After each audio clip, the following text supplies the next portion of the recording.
YouTube viewers. This is your friendly neighborhood JD, and I'm gonna do another cold start video for you. This is a 2010 Mitsubishi Lancer Ralliart, minus the cough, of course. So, I just gotta turn on my air fuel gauge first, let it warm up a little bit. Well, let's get this party started.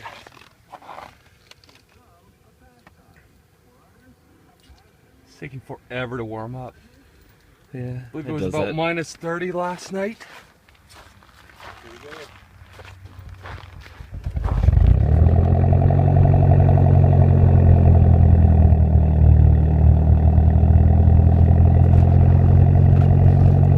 Not as bad as the last time.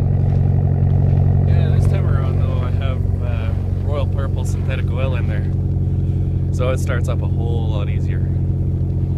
Just waiting for that turbo screen. Oh, here it is.